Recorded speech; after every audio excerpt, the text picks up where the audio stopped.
bersama saya Yosi di acara review dan outlook Okta Investama Berjangka.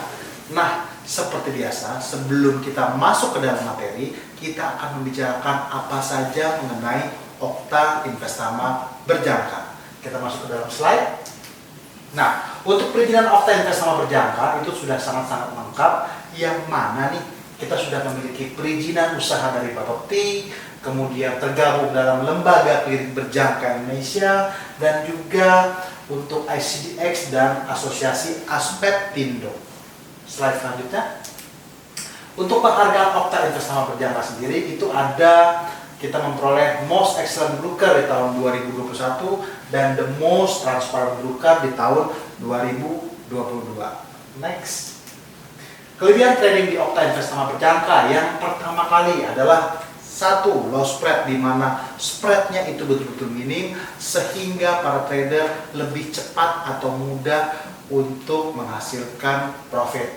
Kemudian low commission, charge komisi dari platformnya Okta Investama Berjangka itu juga sangat-sangat kecil.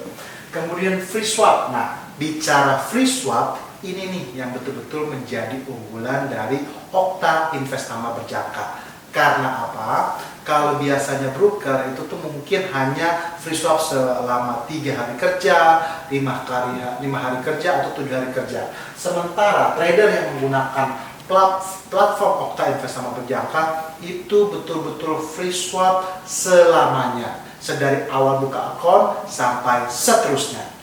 Kemudian untuk proses withdrawal itu juga cepat, yang mana untuk withdrawal itu betul-betul dilaksanakan pada saat jam operasional Bank Umum lokal. Next slide.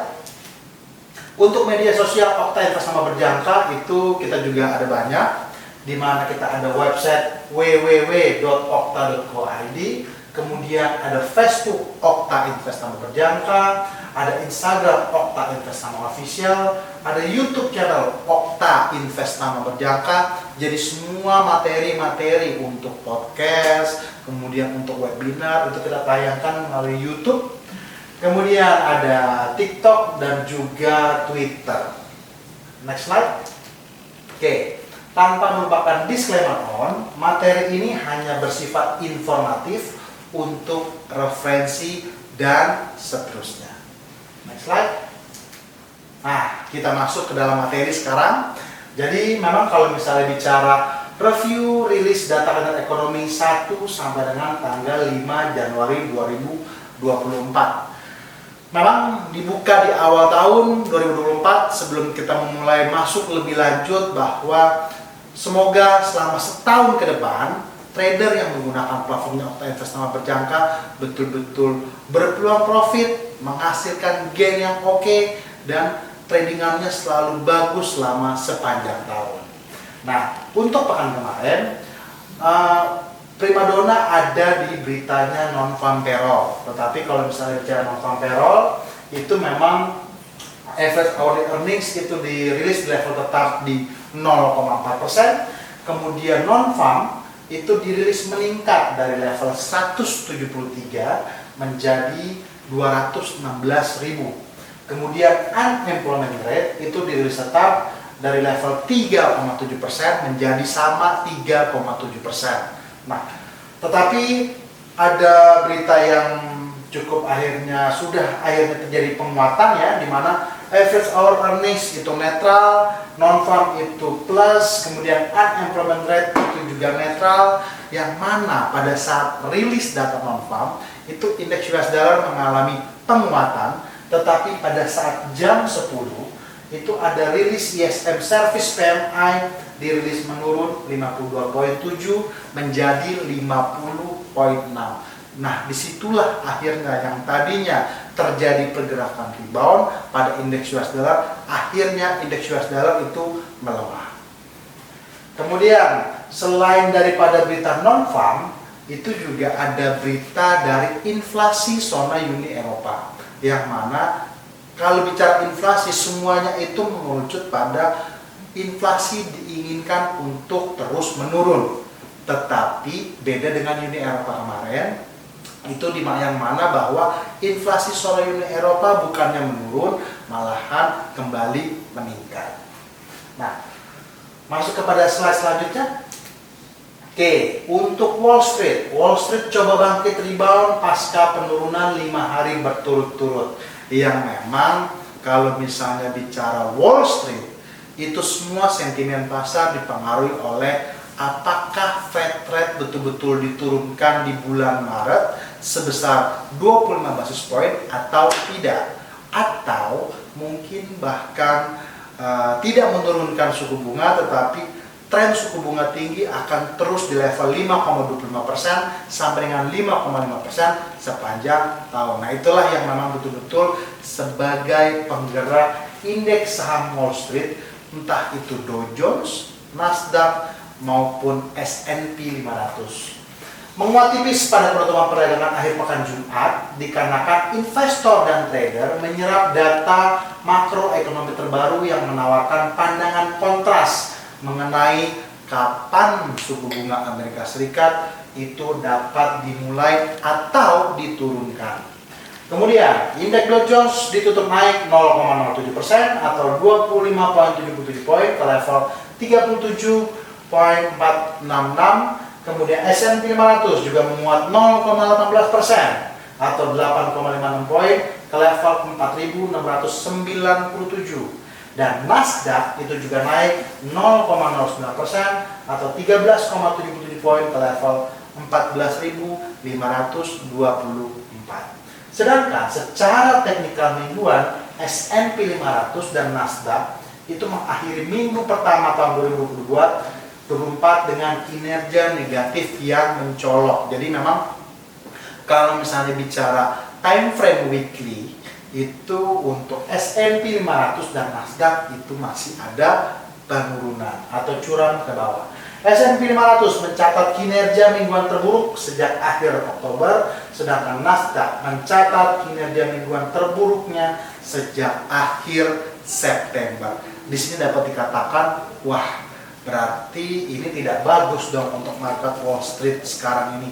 Tidak juga.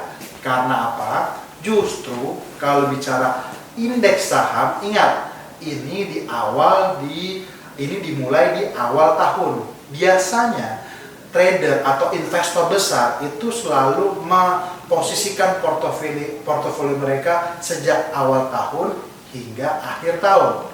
Nah, let's say katakan, oh Dow Jones selama setahun kenaikannya berapa persen, oh Nasdaq selama setahun kenaikannya berapa persen, begitupun juga S&P 500.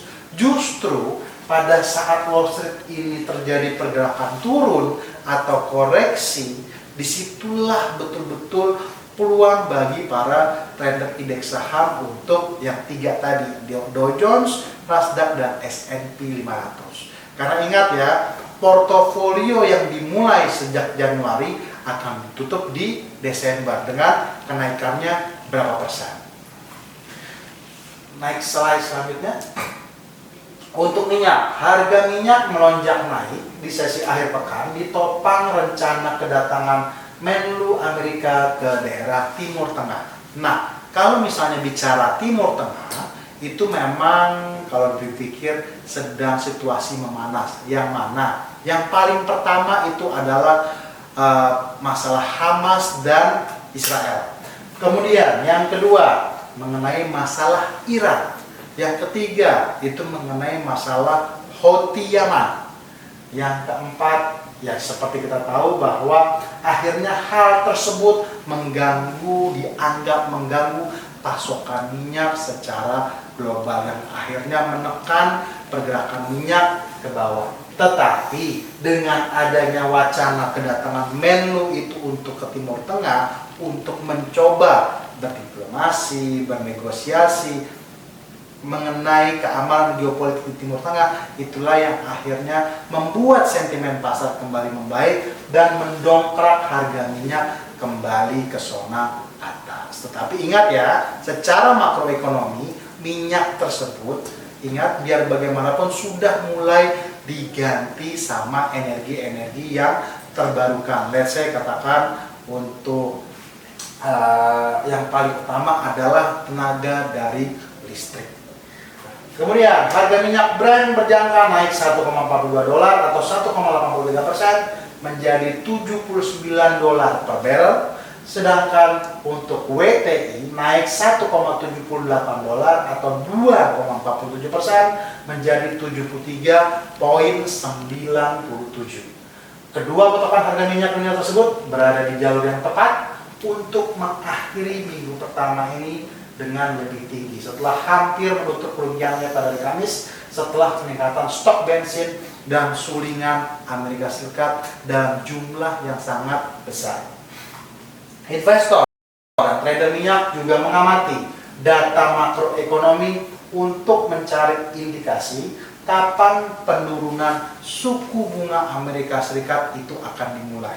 Karena apa? Biar bagaimanapun suku bunga yang tinggi itu tuh akan melemahkan daya tarik untuk membeli minyak. Dikarenakan apa? Pengusaha pada saat melakukan peminjaman ke bank untuk melakukan transaksi pembelian minyak akan menjadi lebih mahal, gitu loh. Disitulah yang akhirnya menghalangi para pengusaha atau trader minyak untuk membeli minyak dalam jumlah yang relatif lebih besar.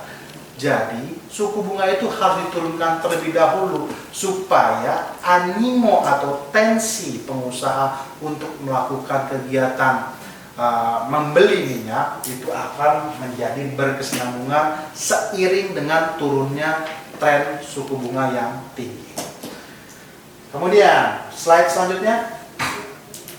Nah, untuk emas nih, harga emas stabil pada akhir perdagangan Jumat atau Sabtu pagi setelah bergerak sideways karena data ekonomi Amerika Serikat yang beragam seperti yang disampaikan tadi. Untuk bicara non-farm payroll, dia itu meningkat, berarti bagus untuk Amerika Serikat. Kemudian unemployment rate itu dirilis tetap, netral dampaknya. Kemudian average hour earning itu juga dirilis tetap, netral dampaknya. Dua netral, satu positif. Disitulah yang akhirnya pada saat dirilis non-farm payroll terjadi penguatan indeks US dollar. Namun pada saat jam 10 ada data ISM service PMI yang lemah untuk Amerika Serikat. Disitulah akhirnya emas menjadi bergerak sideways karena data ekonomi Amerika Serikat yang beragam. Nah, harga emas membuka penurunan mingguan pertamanya dalam 4 minggu karena penguatan dolar Amerika Serikat secara keseluruhan dan imbal hasil treasury yang lebih tinggi. Ya memang ya, bicara emas, biar bagaimanapun penggerak emas naik atau maupun menurun itu betul-betul dipengaruhi oleh apakah greenback itu melemah, apakah greenback itu menguat. Kemudian juga diikuti sama daripada imbal hasil atau yield, apakah itu menurun, apakah itu meningkat. Nah, saat ini untuk yield daripada Treasury Amerika Serikat lagi-lagi mengalami peningkatan yang tadinya dari level 3,6%, 3,7%, 3,8%, akhirnya kembali meningkat ke level 4%. Disitulah akhirnya terjadi pergerakan sideways pada emas. Kemudian harga emas dunia di pasar spot naik 0,1% menjadi 2044 setelah jatuh dan kemudian naik di sekitar 1% di awal sesi. Harga turun lebih dari 1% untuk minggu lalu. Jadi ya waspada ya untuk para trader emas bahwa kenaikan terjadi minggu pertama, minggu kedua, minggu ketiga, tetapi pada saat pekan kemarin di awal tahun baru di minggu pertama itu ditutupnya atau closingnya negatif. Disitulah kita memberikan inputan atau masukan kepada para traders untuk waspada terhadap pergerakan untuk koreksi emas. Baik imbal hasil Amerika Serikat maupun obligasi treasury mencapai level tertinggi dalam 3 minggu seperti yang disampaikan tadi di awal, menuju minggu-minggu terbaik sejak bulan Juli dan Oktober. Pasar mengharapkan peluang sekitar 67% untuk penurunan suku bunga Fed pada bulan Maret. Masuk ke slide selanjutnya. Nah, Untuk outlook rilis data kredit ekonomi 8 sampai dengan 12 Januari atau sepekan ini ke depan. Untuk sepekan ini akan dipenuhi sama data-data seputar inflasi. Untuk hari Selasa ini pun pada saat kita lagi berbincang, itu dirilis data inflasi daripada Swiss. Kemudian pada saat hari Rabu itu akan keluar data inflasi dari Inggris yang akan mempengaruhi pergerakan pound.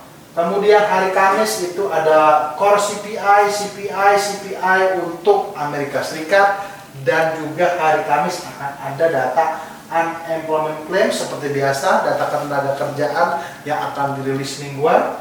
Kemudian hari Jumat itu juga akan ada data inflasi untuk China, dirilis dari level minus 0,5% menjadi minus 0,4%. GDP itu juga akan ada keluar daripada Inggris dari level minus 0,3% menjadi 0,2%. Dan hari Jumat itu juga akan ditutup sama berita PPI dari Amerika Serikat. Jadi bisa dikatakan bahwa selama sepekan ini dari tanggal 8 sampai dengan tanggal 12 Januari itu akan full dengan rilis data inflasi. Nah, pertanyaannya begini. Jadi apa nih kaitannya terhadap market?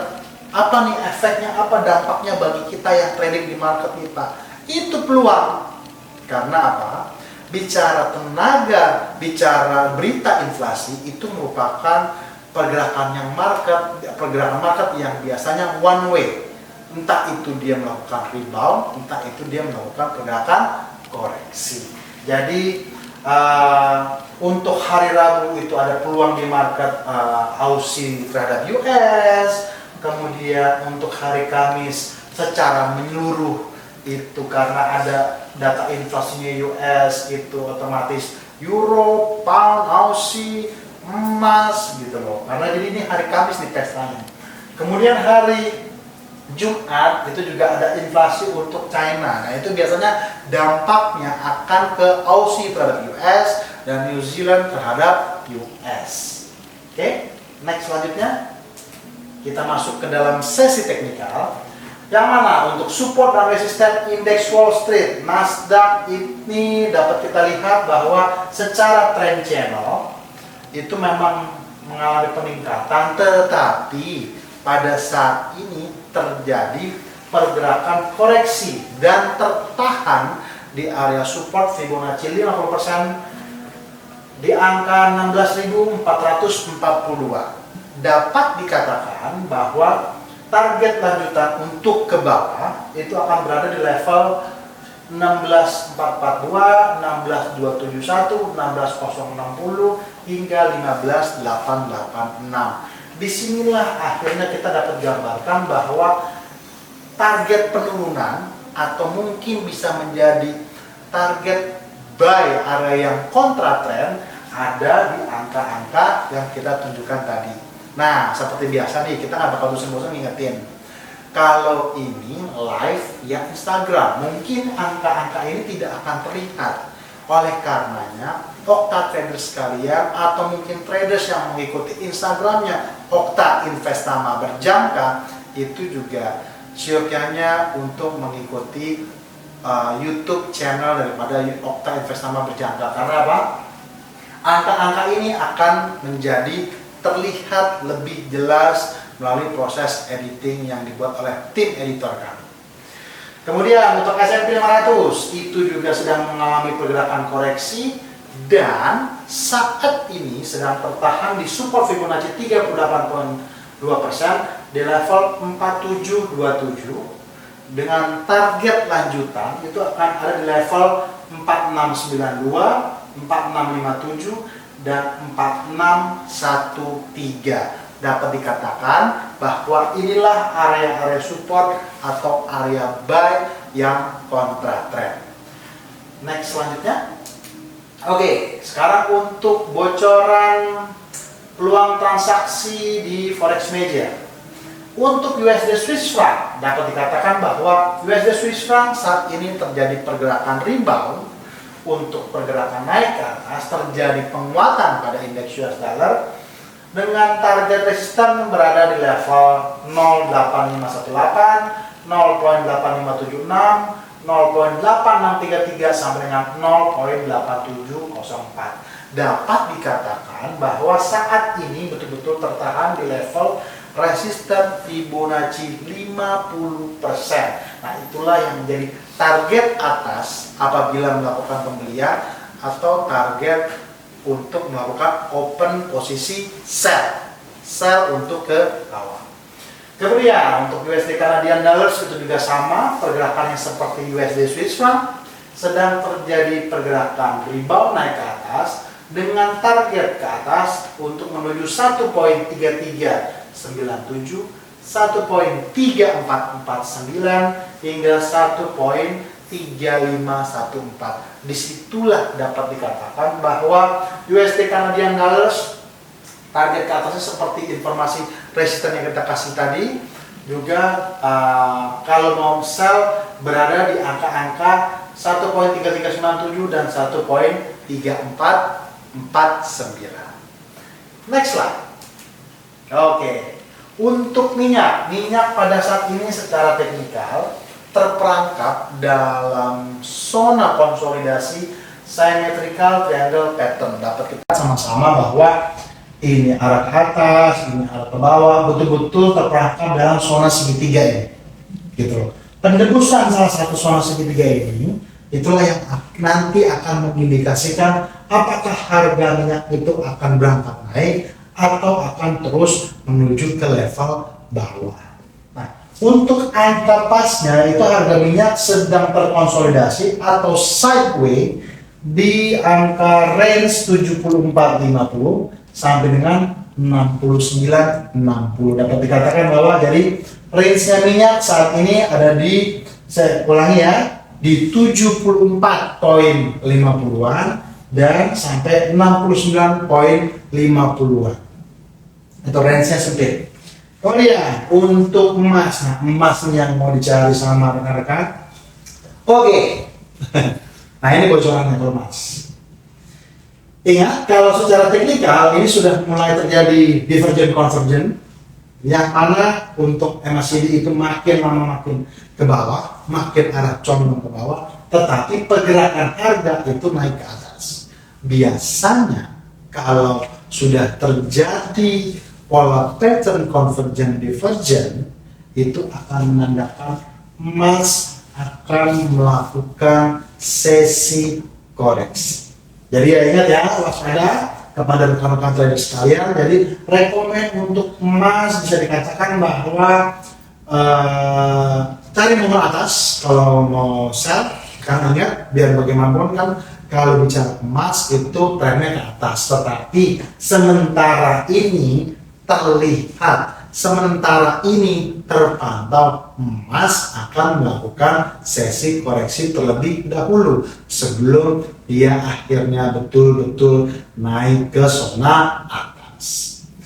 Oke, slide selanjutnya kita sudah selesai di acara podcast hari ini, tetapi sebelum berakhir saya tidak akan bosan-bosan mengingatkan, selalu rencanakan tradingan Anda dan tradinglah sesuai dengan apa yang Anda rencanakan di market bersama Okta Investama Berjangka.